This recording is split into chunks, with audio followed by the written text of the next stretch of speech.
Interessante que nós cantamos aqui, dentre outros cânticos, um cântico que falou de fogo, e esse último que falou de águas. Essas águas não apagam o fogo do Santo Espírito, porque tanto a água como o fogo são apenas símbolos, dentre outros, da pessoa bendita do Santo Espírito de Deus. Mas o cântico que os irmãos cantaram, cadê o Josimar? Vocês têm muita pressa para sair aqui de cima, né? Por que vocês já saíram daqui? Ó? Todos levitas. Cante o refrão daquela canção que fala do fogo. Vocês cantaram agora há pouco, não deixa o teu fogo apagar, não deixa o teu fogo morrer. Canta aí um pedacinho, vai. Presta atenção nesse refrão. Queremos teu fogo, buscamos tua face, não deixe o fogo se apagar. Repete. Queremos teu fogo, buscamos tua face, não deixe o fogo se apagar. Outra vez, só o coro. Queremos Preste teu atenção. fogo, buscamos tua face, não deixe o fogo se apagar. Queremos teu fogo, buscamos tua face. Não deixe o teu fogo se apagar. Obrigado, era só isso que eu queria. Irmãos, depende do Senhor nosso Deus, ou depende de cada um de nós a permanência do fogo do Espírito aceso dentro do altar de cada um de nós. Tem letra que às vezes a gente tem que cantar a canção meditando. Estamos clamando, Senhor, não deixe o teu fogo se apagar em nós. E eu vou começar aqui hoje, pelo menos a primeira parte, de uma mensagem que nós deveremos continuá-la na próxima segunda-feira, que tem a ver com esse tema. O fogo arderá continuamente no altar. Qual é o tema? Repitam comigo, o fogo arderá continuamente no altar. Só os homens, vai, 1, 2, 3. As mulheres, senhoras e senhoritas. É para fixar mesmo, toda a igreja.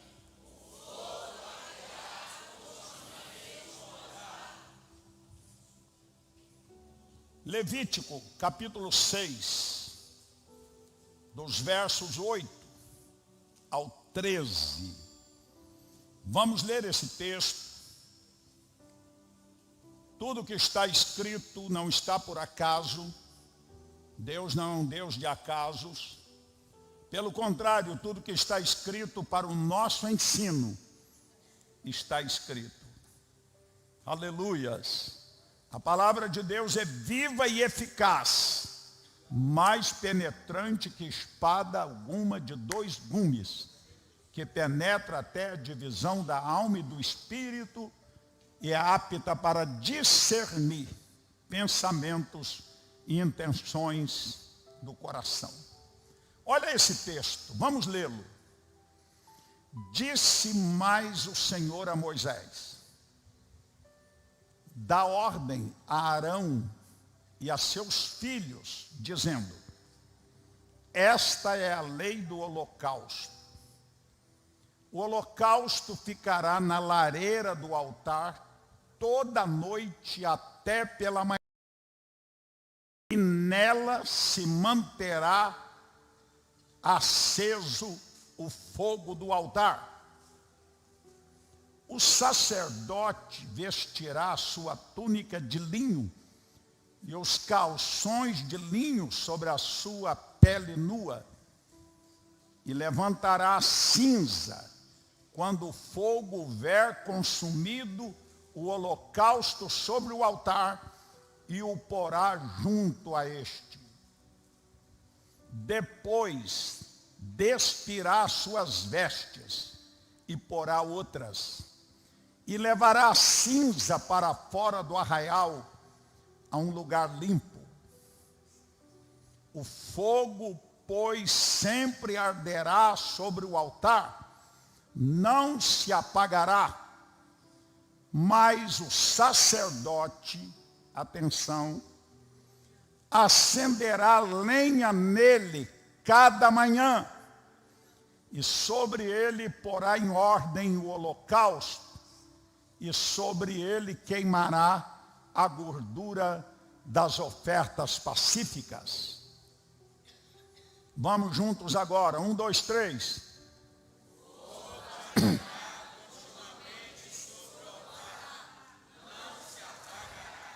Outra vez.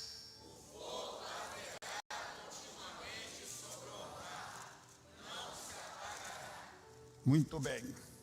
Meus irmãos, o livro de Levítico é o livro das leis.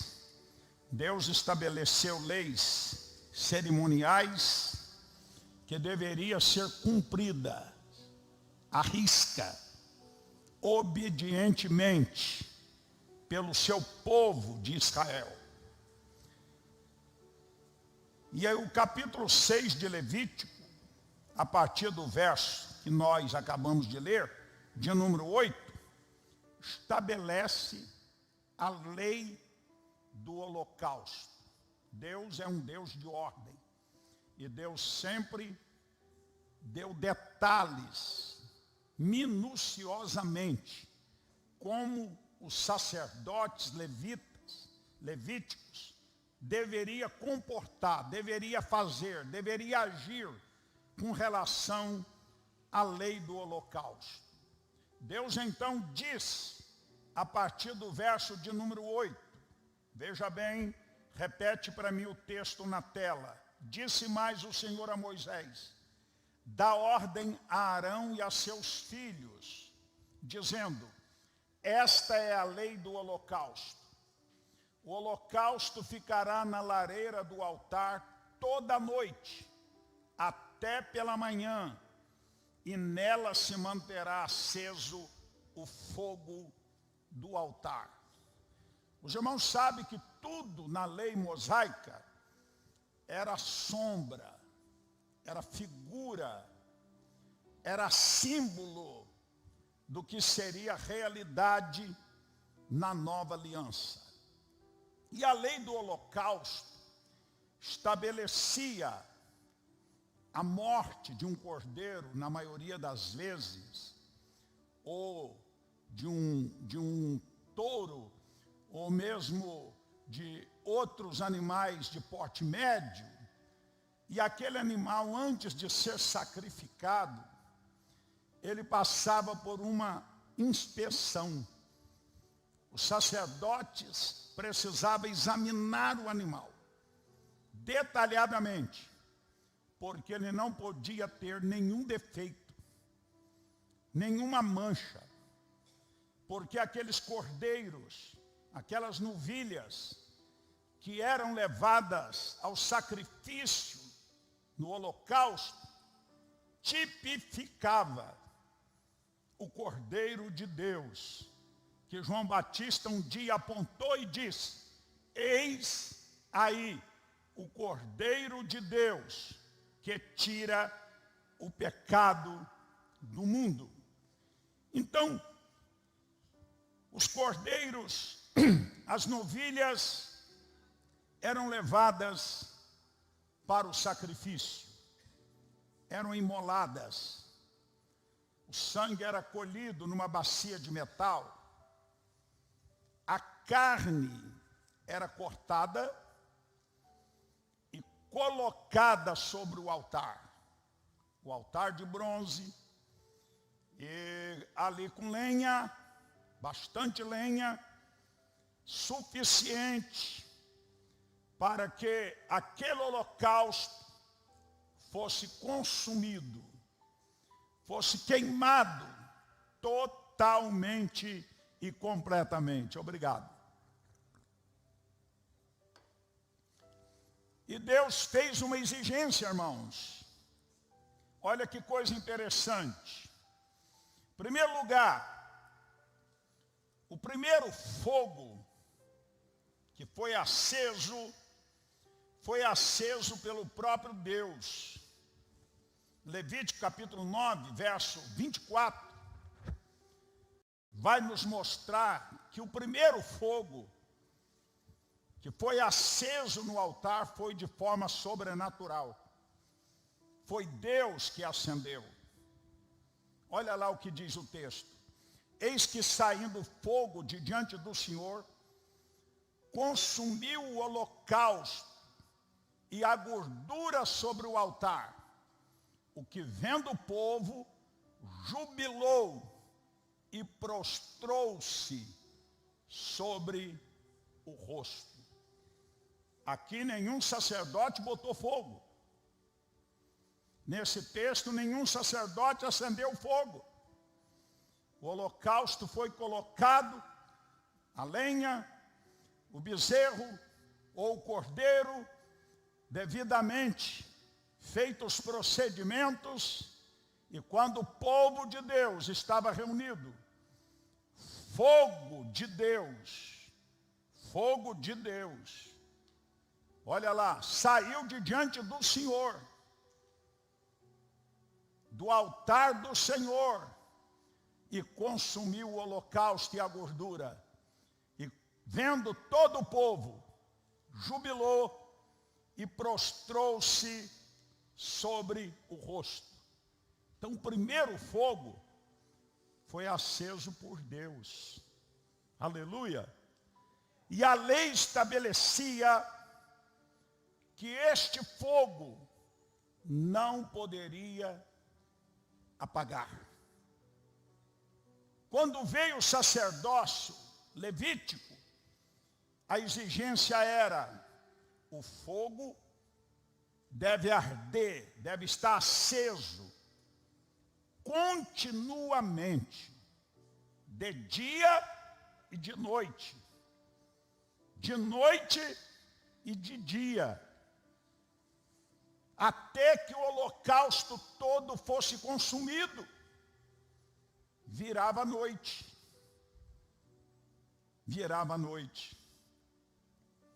No outro dia pela manhã, aqui nós vamos aprender uma lição tremenda. Quem mantém o fogo aceso são os sacerdotes. Deus acendeu o primeiro, no verso 24. No verso 24 do capítulo 9. Mas quem tinha o dever de manter o fogo aceso, de dia e de noite, eram os sacerdotes. E aqui está uma geração de sacerdotes. Deus nos fez reis e sacerdotes. Vós sois sacerdócio real. Cada salvo pertence ao sacerdócio real. Então é dever meu e seu de manter fogo sobre o altar. Vamos detalhar isso daqui a pouco, sobre sacrifícios espirituais para os dias de hoje. Mas aqui literalmente era, pela manhã, o que o sacerdote tinha que fazer? O fogo queimou a noite toda. ali centenas e centenas de quilos de carne, de novilhos, de cordeiros, muita lenha. E naturalmente, depois da queima de toda aquela lenha e de toda aquela carne sobre o altar, o que havia sobre o altar? Muita e muito carvão.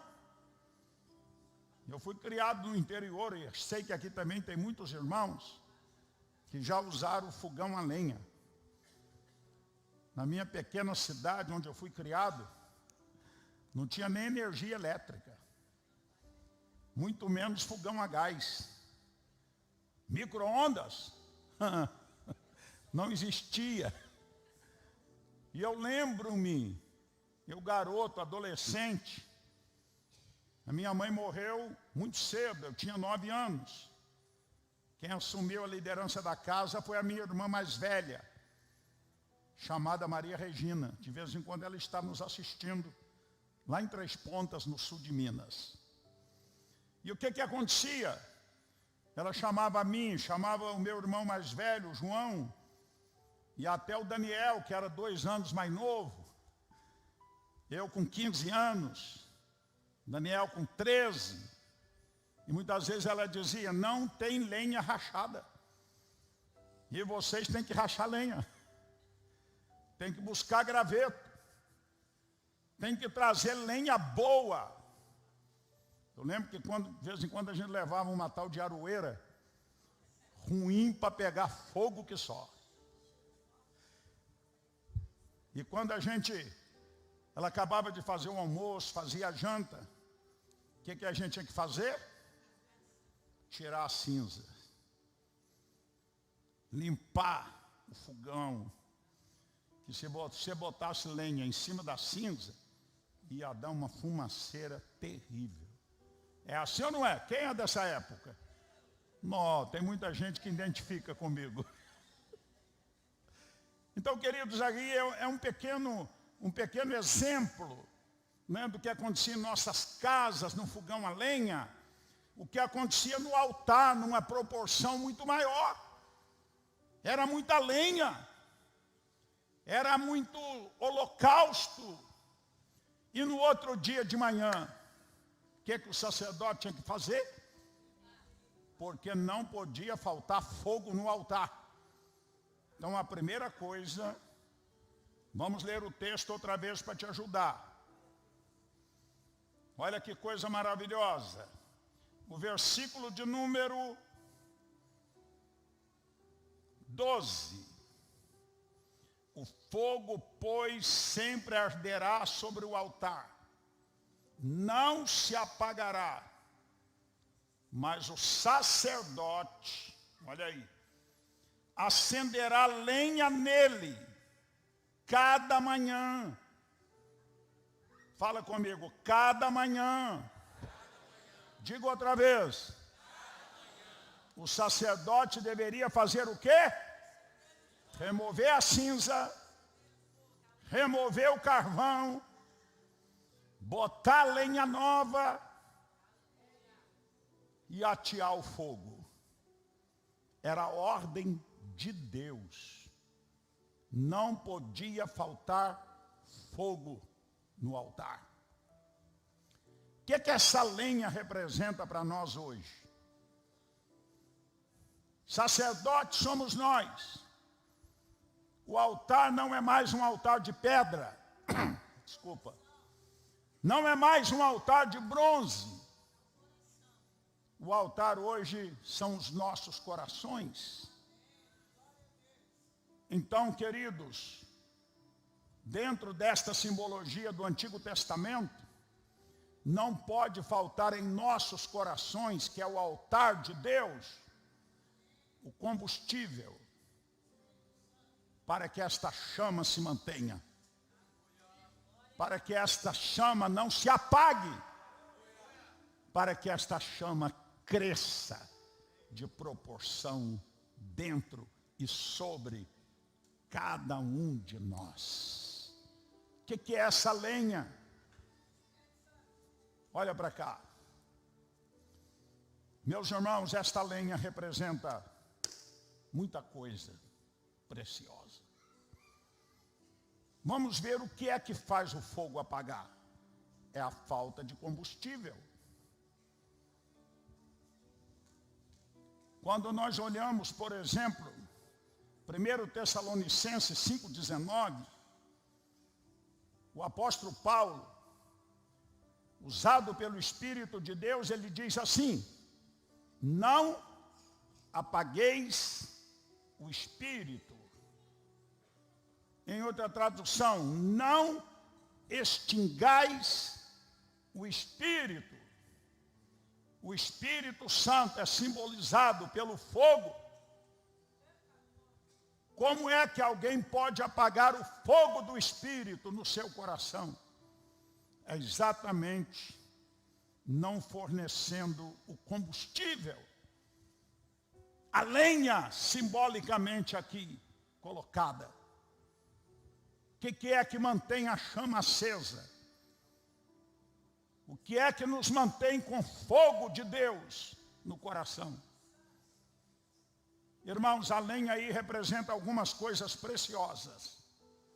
Em primeiro lugar, uma vida de oração. Não tem outro caminho.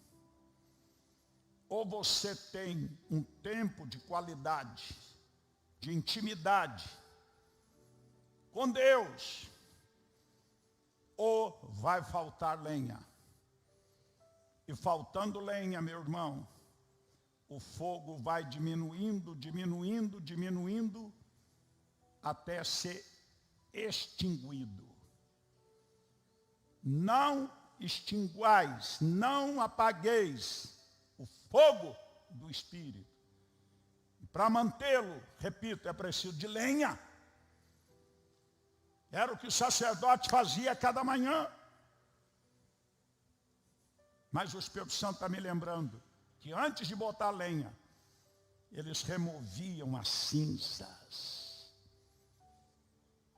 Tem coisas nas nossas vidas que precisam serem removidas, que pode estar obstaculando, impedindo, sabe, irmãos, que o fogo de Deus esteja aceso dentro de cada um de nós. Cinzas representa algo que passou, algo que já foi e não é. Tem muita gente vivendo do passado. Quem vive do passado é museu. O passado é apenas referência para projetar o futuro. Tem gente que diz: eu era tão abençoado, eu orava tanto, eu evangelizava, eu pregava, eu testemunhava, eu fazia obras sociais, eu era tão participativo no ministério. Eu não faltava em nenhum culto. E agora, como nós estamos falando para o Brasil, talvez aqui não tenha ninguém assim, glória a Deus, eu profetizo que não tenha.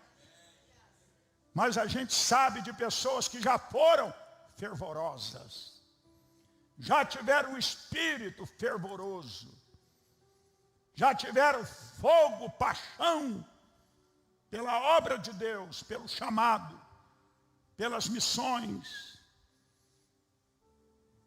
pela causa do Senhor no todo. Mas tudo virou cinza. O fogo apagou e a cinza se avolumou. O sacerdote tinha uma peça chamada espevitadeira. Era como que um grande rodo de ferro que eles puxavam do altar. Toda a cinza e todo o carvão. Tem um anjo de Deus aqui hoje com uma espevitadeira, que sabe fazer uma limpeza no meu, no teu e nos nossos corações. para remover toda a cinza, todo o carvão, todo obstáculo, todo o pecado oculto, não confessado e não abandonado, porque essas coisas abafam e matam, extinguem o fogo de Deus. Não tem outra forma, só resta a tradição, só resta a religiosidade, o hábito, mas não tem essência. Irmãos, isso é muito forte, Deus tem falado comigo nesses dias. O fogo arderá continuamente no altar e não se apagará. Deus só acendeu o primeiro fogo quando os dois filhos de Arão, Nadab e Abiú, deixaram o fogo apagar. Sabe o que eles tentaram fazer? Produzir um fogo próprio. Fogo estranho. Ninguém produz fogo genuíno do Espírito. Ninguém produz avivamento. Avivamento não é animação de auditório. Avivamento, meu irmão, não é um movimento, não é um barulho. Avivamento não é um som alto, não é um grupo animado, cantando, dançando. Tudo isso tem o seu lugar. Mas o verdadeiro avivamento é o Espírito de Deus quem gera. Se um homem tentar gerar fogo por si mesmo, ele estará fazendo fogo estranho.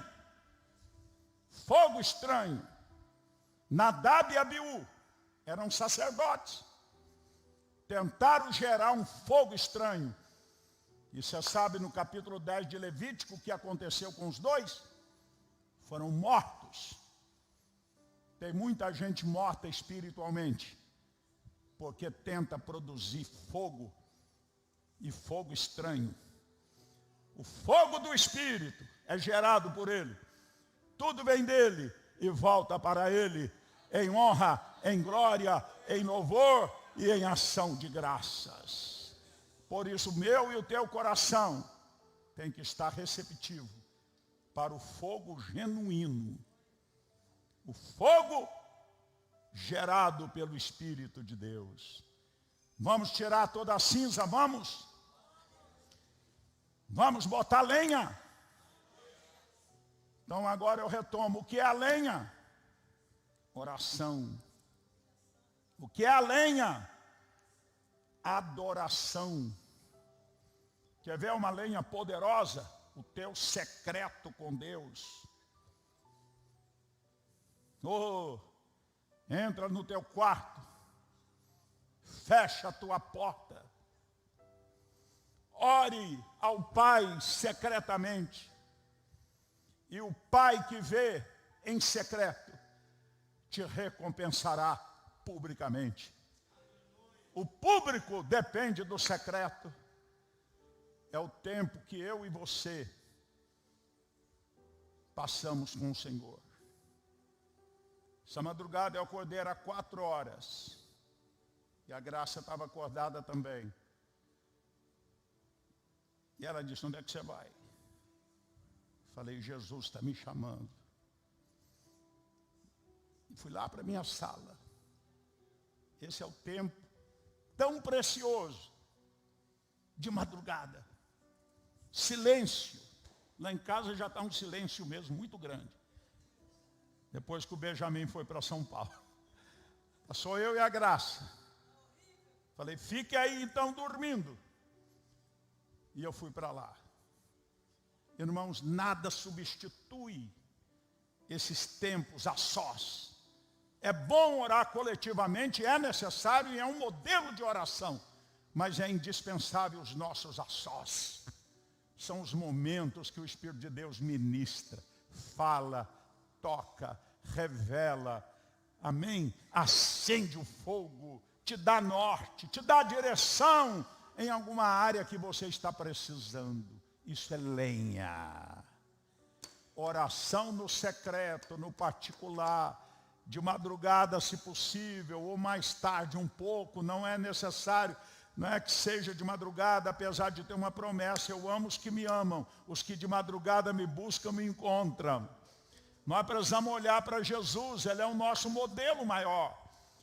Ele afastava das multidões de vez em quando, ia para os montes, ia para os lugares desertos e fazia o quê?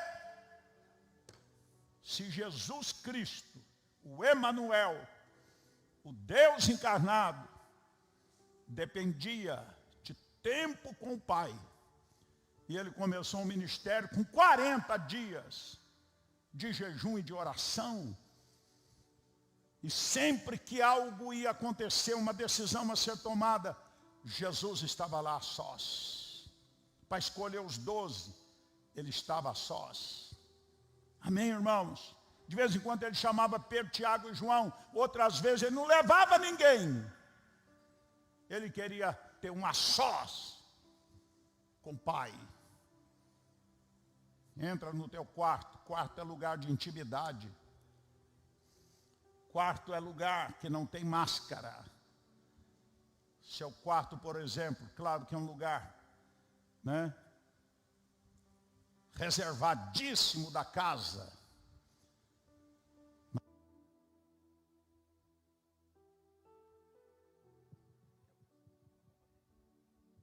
Não tem lugar para máscara. Não tem lugar para o faz de conta, literalmente falando. Não é verdade? É lá que a máscara cai. É lá que a verdadeira pessoa se revela. Ninguém te conhece melhor na intimidade do que o teu marido, a tua esposa, evidentemente. A pessoa que mais te conhece é o teu esposo, é a tua esposa, não é? Quem somos quando ninguém nos vê? Então, entrar no quarto aí tem uma simbologia muito grande. É o se isolar e é também um lugar que fala da intimidade, onde você pode abrir o coração, derramar o coração e falar com o Senhor com total liberdade.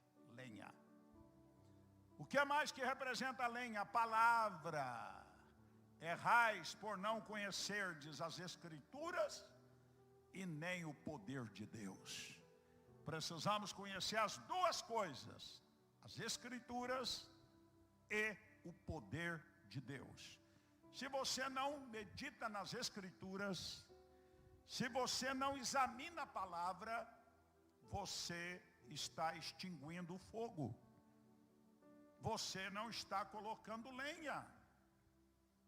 E esse fogo tende a diminuir, irmãos. Quando você olha assim e diz, aquele irmão era tão fervoroso, olha como é que ele está hoje. Aquela irmã era tão participativa, olha como ela está hoje. Apagou o fogo. Não botou lenha. Não botou palavra. Não botou oração. Não botou jejum. Não é verdade? E o fogo foi diminuindo. O segredo para manter o fogo no altar é não faltar lenha. Digam aleluias. Diga glória a Deus. E é o sacerdote o responsável. Não é Deus que vai botar lenha. É o sacerdote. Como é que está o fogo aí do teu coração? Tem fogo aí? Tem? Tem ou não? Olha para o irmão que está perto de você.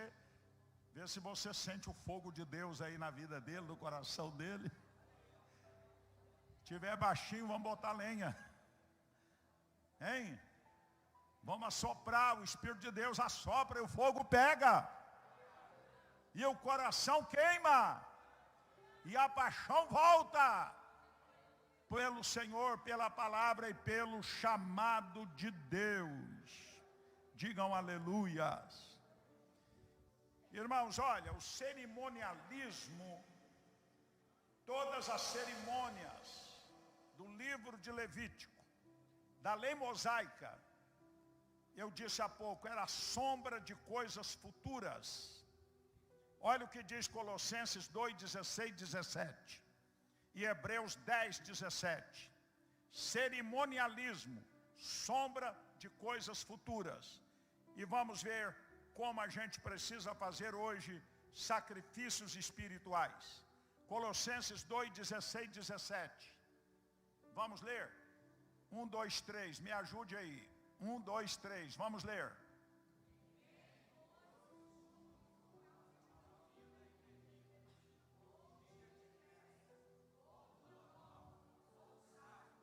Dezessete.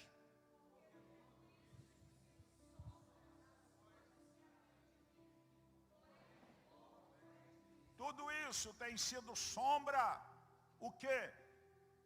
Sábado, festas judaicas, holocaustos, toda a prática do Antigo Testamento. Era apenas isso que o apóstolo Paulo escreve aos Colossenses. Sombra, símbolos das coisas que havia de vir. Porém, o corpo é de Cristo. Olha Hebreus 10, 17. Vamos ler? 1, 2, 3.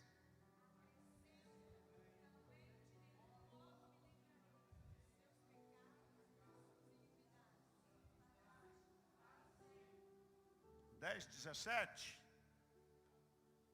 Lê o 18. Eu acho que o secretário ali equivocou-se com a minha caligrafia. Ok, eu fico devendo essa segunda referência. Sacrifícios espirituais. 1 de Pedro, capítulo 2, verso 5. Primeira carta de Pedro 2, 5. Também vós mesmos, como pedras que vivem, sois edificados casa espiritual para ser de sacerdócio santo, a fim de oferecerdes sacrifícios, não mais de bezerro, não mais de cordeiro, não mais de carne de animal sobre aquele altar com fogo natural, até que queimasse. Aquilo era apenas símbolo, sombra. Hoje, o apóstolo Pedro escreve que eu e você devemos oferecer sacrifícios espirituais, agradáveis a Deus, por intermédio de Jesus Cristo. Que sacrifício é esse? Hebreus 12, 1. Você vai entender agora. Preste atenção nesse texto. Portanto, também nós, visto que temos a rodear-nos tão grande nuvem de testemunhas, desembaraçando-nos de todo peso e do pecado, Hebreus 12, 1, Romanos 12, 1, desculpa, é Romanos 12, 1, agora, rogo-vos, vamos lá, é um texto muito conhecido, rogo-vos, pois, irmãos, pela misericórdia de Deus, que apresenteis o vosso corpo, olha lá, por sacrifício, apresenteis o vosso corpo, por sacrifício vivo, santo, agradável a Deus, que é o vosso culto racional. Então olha para cá, o altar somos nós. Para haver sacrifício, era necessário que houvesse o altar. O meu coração, o teu coração, os nossos corpos são verdadeiros altares. E o sacrifício sobre o altar somos nós mesmos. Olha que coisa forte. O sacrifício sobre este altar somos nós mesmos. Rogo-vos, pois, irmãos, pela compaixão de Deus, que apresenteis os vossos corpos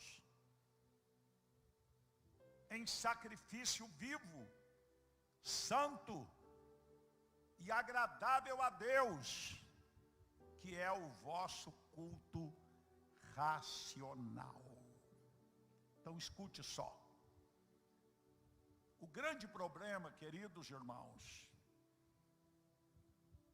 é que nós muitas vezes estamos vivos demais para nós mesmos. O sacrifício no altar, o cordeiro tinha que estar morto, para ser queimado pelas chamas naturais.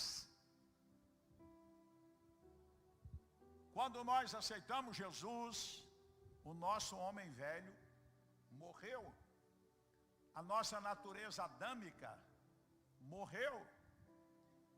Jesus disse: se alguém quer ser meu discípulo, negue a si mesmo. Tome cada dia a sua cruz e siga-me. Relacionamento com Cristo, verdadeiro cristianismo, é morte da velha natureza. É morte do ego. É morte da natureza adâmica. E por que que o fogo se apaga de tantos? Porque ele está muito mais vivo para a sua natureza carnal, para os seus interesses pessoais, para aquilo que agrada a sua natureza humana, do que ligado, interessado pelas coisas de Deus. O fogo vai apagar mesmo. Mas se sobre o altar, aleluia, nós colocarmos as nossas vidas, os nossos corpos, a nossa natureza, sobre o altar, glória a Deus, sacrifício vivo, sacrifício espiritual, o fogo de Deus não se extinguirá. Isso é muito sério. Os irmãos sabem que há uma guerra interna entre todos nós que somos do gênero humano. Guerra entre a natureza carnal e a natureza espiritual. Gálatas capítulo 5, verso 21. Pode colocar lá. Coloca a partir do 20. 19. Ora, as obras da carne são conhecidas e são. Isso aí extingue fogo totalmente. Não tem fogo de Deus. Não tem sacrifício no altar. Aí, meu irmão, não vai ter fogo nunca. Só se for fogo estranho. Faz de conta, mas não é. Parece, mas não é. Porque isso aí mata o fogo, apaga o fogo. Olha lá. Prostituição, impureza, lascívia. As 3 primeiras obras da carne que aparecem ali tem a ver com a sexualidade. Não é? Volta lá. Prostituição, adultério, quando se trata de casado, fornicação, aliás, de solteiro, prostituição, quando se trata de traição conjugal, casos extraconjugais, está tudo ali, ó. Impureza, cabe ali todo tipo de pornografia, todo tipo de pornografia. Os psicólogos dizem que a pornografia é mais viciante do que o crack. É mais fácil alguém se libertar do crack, da cocaína, do que da pornografia. No celular, as coisas hoje são tão fáceis. No computador, lá no quarto, lá no escritório. Irmãos, isso aí apaga o fogo, extingue por completo. Porque você está nutrindo. É a natureza carnal, velha natureza, pecaminosa, com todas as suas mazelas. O que mais que vem? Lascívia, né? Lascívia não é amor, é paixão carnal. Vai. Idolatria. O pessoal diz assim, na igreja evangélica, graças a Deus, não tem ídolo. Não tem ídolo de gesso, de madeira, de prata. Mas tem muita idolatria no meio evangélico. Pessoa que idolatra personagens. Idolatra cantores, pregadores. Verdade ou não? Idolatra as suas tradições. Idolatra a sua denominação. Nós devemos ser fiel onde Deus nos salvou, nos chamou, nos plantou como igreja local. Mas nunca fazer da denominação uma idolatria. Com sentimento de exclusividade. Né? Algumas igrejas pentecostais que tinha esse costume e pregava isso. Salvação só na minha denominação. Fora daqui, está todo mundo condenado. Quem é que disse isso?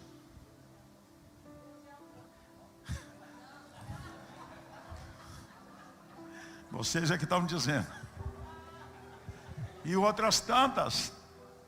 Não é verdade, irmãos? Idolatria. O que mais? Olha lá, só tem coisa que apaga o fogo. Feitiçaria. Ah, mas no meio do povo de Deus não tem feitiçaria, não? Dá uma olhadinha depois. 1 Samuel, capítulo 15. Há um pecado equivalente à feitiçaria. A rebelião. A rebeldia. A desobediência. É equivalente ao pecado de feitiçaria. Já pensou, irmãos? Quando você desobedece uma direção do seu pastor, quando você rebela contra aquilo que a igreja, biblicamente saudável, com respaldo na palavra, está ensinando, está conclamando, e você discorda, e você rebela, e você divide, você virou um espírito de feiticeiro. Que mais? Inimizade. Quer ver uma coisa que apaga o fogo na igreja? É maledicência. É os grupinhos. Tem igreja que parece que tem um monte de igrejinha dentro. O grupo de teatro, fechado como uma igrejinha dentro, não comunica. O ministério infantil tem dono. Quem é que disse? O ministério de louvor é uma outra igrejinha isolada dentro da igreja. O ministério de homens, a rede de mulheres. É muito sério isso, nós não podemos compactuar com isso. Né? As inimizades, os grupos, as porfias. Porfia é sinônimo de peleja, de competição, de contenda. Você quer fogo? Isso aí extingue. Obras da carne apaga o fogo do teu coração e do coração de qualquer um que cultivar ou deixar essas coisas, ou tolerar essas coisas. Ciúmes, iras. Se for discorrer sobre cada uma dessas obras da carne, nós vamos dar um estudo bíblico aqui de 2, 3 horas. Discórdias, dissensões, facções. 21. Invejas. Meu Deus, tem inveja na igreja? O que levou Caim a matar Abel? Tinha a ver com religiosidade. Deus aceitou a adoração de Abel, a oferta de Abel, abençoou Abel e a oferta de Caim. Seu coração já era do maligno. E é bom lembrar que antes de Deus aceitar a oferta, Ele aceita o ofertante. Cuidado. Antes de Deus aceitar a adoração, Ele aceita ou não o adorador. Por isso que Deus disse: esse povo honra-me com os lábios, mas o coração está distante de mim. Lá em Isaías capítulo 1 tem um capítulo todo, irmãos, muito duro as palavras que o Senhor diz ali para o seu povo. Deus diz assim: quando vós multiplicais as vossas orações, eu escondo de vós o meu rosto. Quando vós levantais as mãos contaminadas, eu as abomino. Quando vós convoca as vossas congregações, eu tenho náuseas. Já pensou Deus falando isso com o seu povo? Por causa da hipocrisia. Aparentar uma coisa e viver outra. Se você quer fogo, e eu quero, essas coisas apagam o fogo. Temos que morrer para essas coisas. Totalmente, irmãos.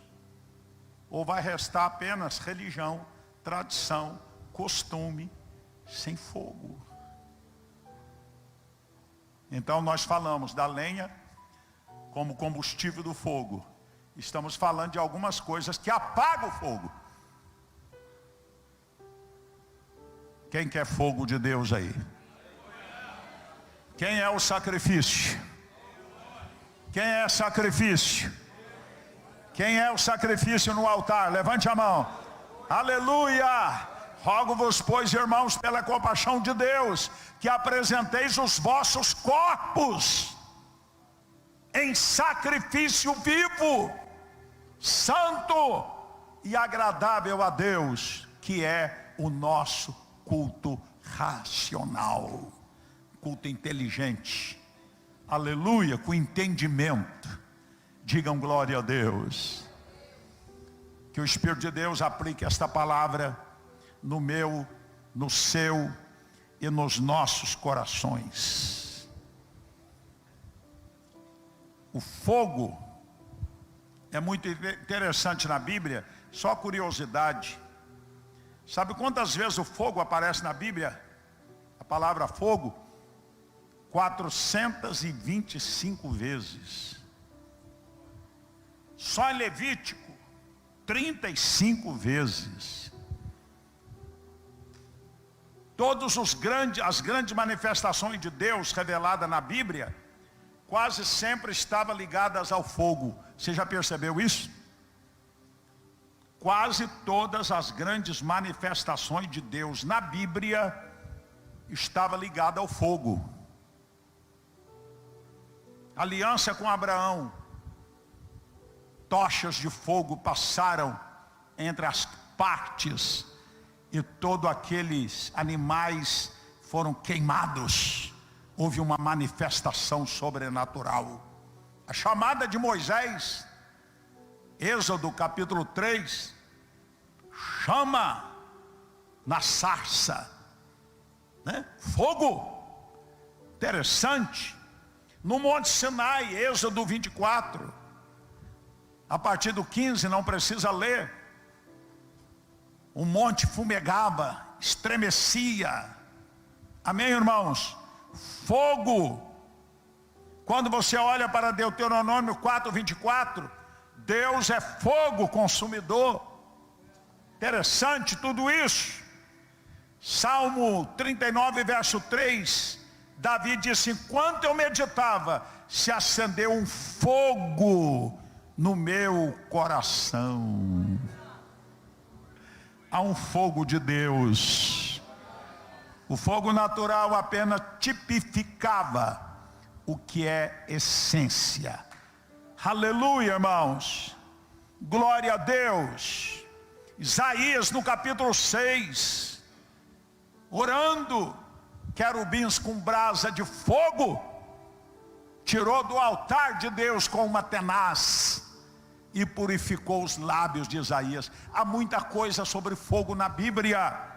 Glória a Deus. Olha que coisa maravilhosa. em Apocalipse 4:5. Mas tem muita coisa ainda no Antigo Testamento. Elias no Monte Carmelo, desafia os profetas de Baal, arma o altar, bota a lenha, bota o holocausto e ora. E o que acontece? Fogo. Se eu sou o homem de Deus, Elias orou pequeno, não foi uma oração pequena. Ó Deus de Abraão, de Isaque e de Israel, manifeste hoje que eu sou teu servo e que conforme a tua palavra fiz essas coisas. Manda fogo, manda fogo. Quando ele fecha a boca, fogo. E houve um avivamento. Todo Israel que havia apostatado, renegaram o Baal e Astarote e voltaram para o Deus de Israel. Onde há fogo, há avivamento.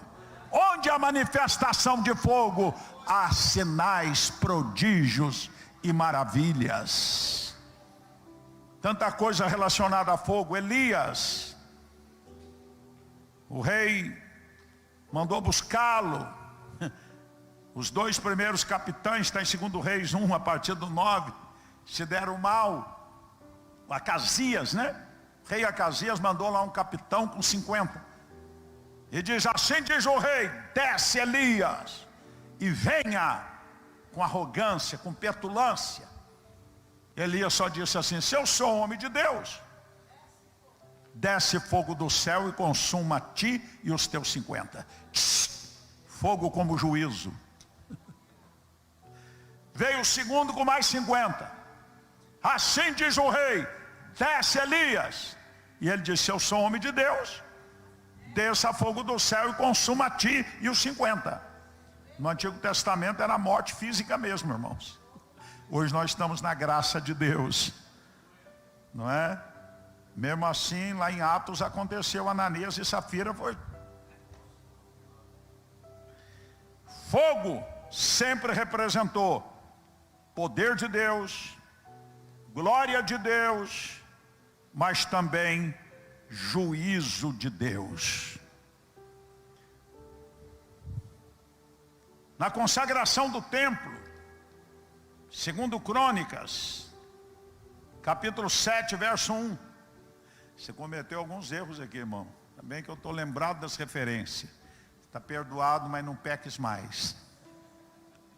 Acho que a minha caligrafia parece mais escrita de português não, de japonês. E o irmão passa a prova. Segundo Crônicas 7:1. Olha que texto lindo. Tendo Salomão acabado de orar, o que aconteceu? E consumiu o holocausto, os sacrifícios, e a glória do Senhor encheu a casa. Eu disse que há 450 e tantas referências sobre fogo na Bíblia. Viu? Isso. E o maior exemplo de fogo está em Atos, né, irmãos? Capítulo 2, do verso 1 ao verso 4. Aleluia. Vamos terminar só com essa leitura. Ao cumprir-se o dia de Pentecostes, estavam todos reunidos no mesmo lugar. E de repente, veio do céu um som, como de um vento impetuoso, e encheu toda a casa onde estavam assentados.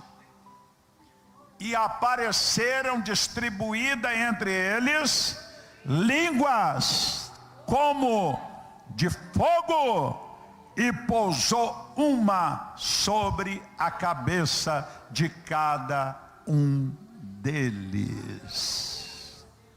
Então, queridos, olha para cá, fique de pé.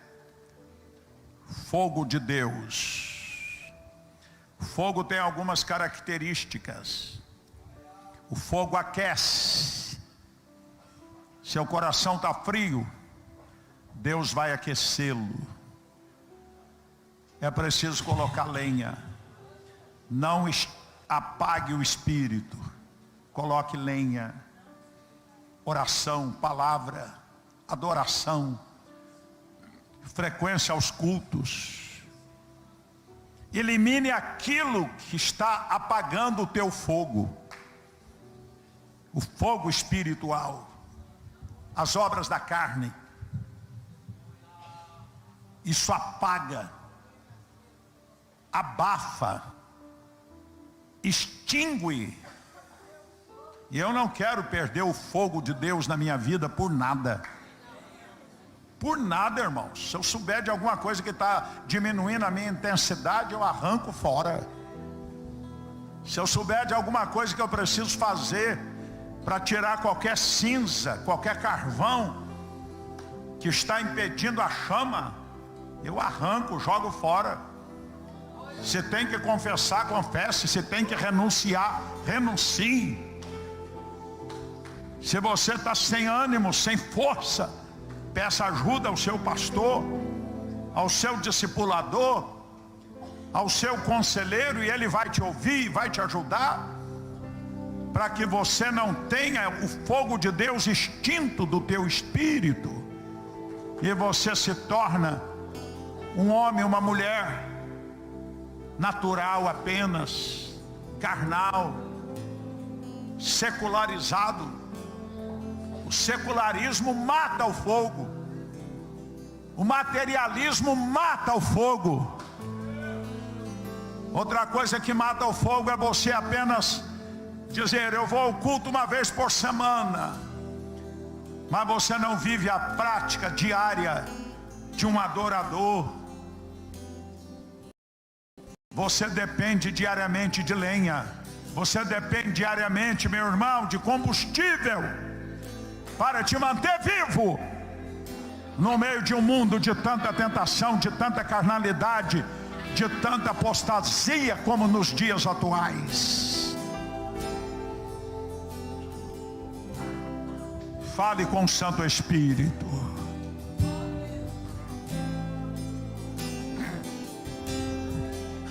Oh, glórias.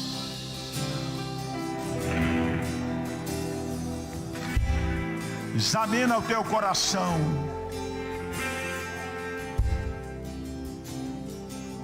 Não é Deus que acende, é você que conserva. Ele mandou o Espírito sobre você um dia, Ele acendeu, mas você precisa conservar.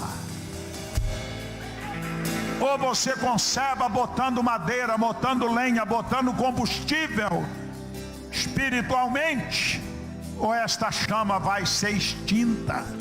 Misericórdia. Oh, aleluia.